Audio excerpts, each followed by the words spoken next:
Hi everyone, today I'm talking about Uber stock, and I'm going to talk about Uber stock because it recently reported its earnings, and also we had the big lockup coming out and a lot more shares, I think 90% more shares being able to be traded on the stock market.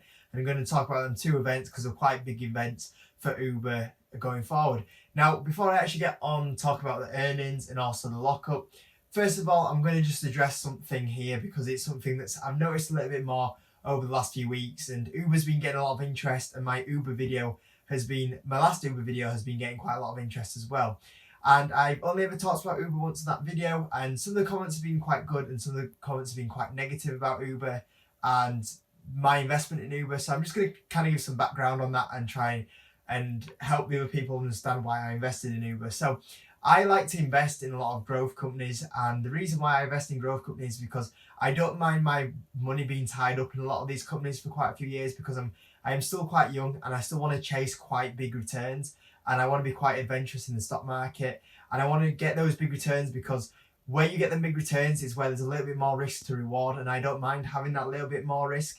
When I look at my best investment ever, which was in Square, very similar to Uber at the time, it was a little bit of a market disruptor in the payment sector, and a lot of people saying, and you get that with a lot of growth companies that are not making money at the time. I was like, oh, it's not going to do well. It's not going to exist in 2 years' time. If a recession comes, it's going to get destroyed.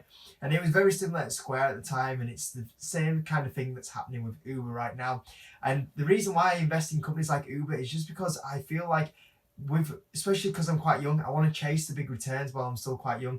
I do like dividend investing, and I've got nothing wrong with that. I don't mind value investing. I do both myself, but I do want a certain amount of growth investments in my portfolio, and that's why I invested into Uber. Now, another thing is that people have said that there's potential for Uber to go down from here. Now, if we look at the stock chart, there's no doubt it's on a big downtrend. And one of the problems is with a growth stock that doesn't make money that's on a downtrend, it can get quite hurt from this kind of pattern, especially when it doesn't have a PE to support and go, right, this is really cheap now. We kind of have no idea where this stock is actually going to bottom out. And I said this on the previous video, like, I don't think Uber will go down much more than what it's doing right now. But at the same time, it's hard to predict the bottom with these sort of companies. And that's why when I'm investing in companies like this, especially on a downtrend, I'm always averaging in, and I won't buy a massive amount of shares in one position. I'll kind of buy into quarters and averaging like that, just in case I protect myself from going down if it goes down further from here. And also with it being a growth company, growth companies tend to not be a massive position in my portfolio. When we look at Tesla, for example, that isn't a massive position in my portfolio, and Uber, which is my other growth company, are the two biggest growth companies. Same of them aren't massive positions in my portfolio, so it's not. I don't have that much risk there in them companies. So the lockup itself for Uber was on Wednesday, and there was a lot of talk about the stock going down absolutely huge right here.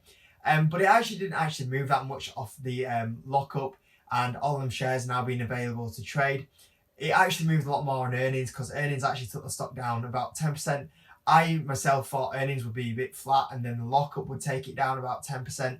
But it was the earnings and the lockup, nothing really happened. Now, something that actually happened that was really interesting before that is there was an article that came out and said that a lot of the early investors are actually down in the position. So when the shares do go on the stock market a little bit later, there's potential for the stock not to sell off at all because a lot of investors aren't going to sell the shares in red. So that was maybe one reason why Uber stock didn't move much on the lockup. But one thing to be cautious of, if that is actually true, which does kind of seem true because it didn't sell off, is that potentially that every time Uber starts climbing up slightly, it might get pulled back because of people that want to sell. As soon as they see that little bit of profit, there's potential for them to sell their shares. So that's something to be careful of. But like I said, the lockup didn't really happen as much as like what Beyond Meats did the week before. I'll be making a video about Beyond Meats soon. But overall, it was a pretty quiet lockup, really. Now on the Monday is where the big movement came, and in my opinion, the earnings were actually not too bad. In fact, they were pretty good, and there was about what I really expected from Uber. It was a nice EPS beat, and the revenue beat wasn't too bad either. But the earnings did take the stock down about 10%. Now, overall, after the lockup and the earnings, the stock's down about 13%, which isn't really that much, really. on my position myself, it means that I'm about 30% down as well. Just to update you where I exactly am on my position. So the first thing in the earnings side of it, and the main business, is the rides. Now Uber was originally the disruptor in the taxi service, and it's kind of battling away with Lyft, and the ride side of it is the main part of the company. So we kind of want to look at that and make sure that side is really strong. And the earnings report for the ride side of it was pretty good, really. We saw the rides make another profit. You know, when we look at Uber, a lot of people say, oh, it's a company that's not making money, it's losing so much money. When you look at the car business, if Uber wanted to just be a rides company, it could be a rides company and it would be a company making profit. And that's one thing that does slightly get overlooked with Uber. And I think this is now the 8th consecutive quarter that the rides part of the business has made money. And there was still a lot of positives that came out with the ride sector. So the first thing is that there was still a 31% growth in that sector overall, and that will continue to grow going forward. And also the amount of rides that people are taking that use Uber carried on increasing. Originally that was about 5.5 and now it's gone up to 5.8, which was pretty good. So from that sort of side of it, we see that people are still using Uber, people are still joining Uber, and also the really important thing, the retention of them customers is carrying on increasing. And like I say, that for me, that's a massive part of the company that gets overlooked because it's such a good part of the company that could be just profitable on its own. But one of the reasons why I did invest into Uber is because of the other things that were going on in Uber.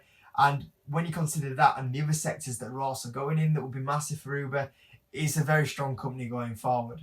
So probably the second biggest part of Uber is its Uber Eats service. And Uber Eats service, the growth did slow down slightly, but at the same time, we are talking about 77% growth, which is pretty good. And even though it does look like the Uber Eats side of it is making a little bit more of a loss than what it has ever done before.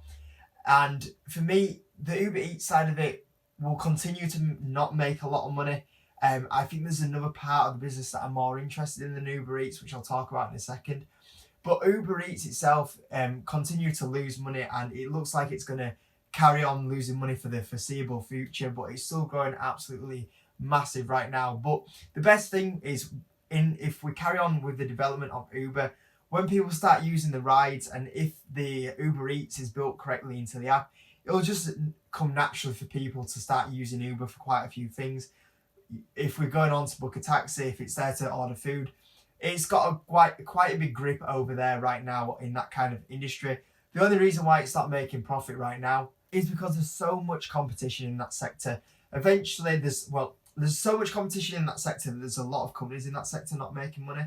And at some point, it's going to get there where a lot of these companies won't be able to carry on in the way they're doing, and eventually one of the two of them will start getting bought out, or they'll not exist anymore because they'll have to fold.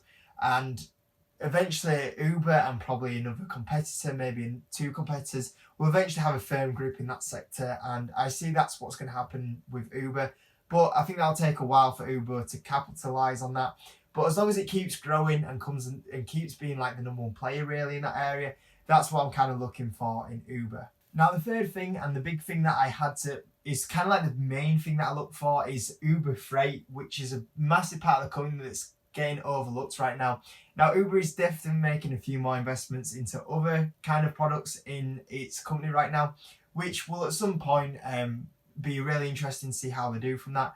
But this is why I like Uber. It's an aggressive company that's trying to disrupt a lot of markets, and Uber Freight is the next disruptor for Uber. Its Uber Rides was a big massive disruptor. Uber Eats kind of was being done by other companies as well. Uber Freight is another disruptor, and I see so much potential with Uber Freight. And that was one of the first numbers I looked for. And the funny thing is when I've looked at articles that have talked about Uber earnings, not one of them has mentioned Uber Freight. And Uber Freight, when I looked into the earnings, grew 82%, which is really good. But Uber Freight has so much potential to be another disruptor like Uber Rides is. And if this carries on how Uber's doing, there's not one other competitor like this that has the massive infrastructure that Uber already has because of its rides business. And it just has to kind of copy it over to its Uber Freight. Uber Freight has so much potential right now. And if that carries on growing at 82% growth, I'll be really happy with that because, like I say, I think this is something that's massively been overlooked by a lot of analysts right now. So it's something really important to the company.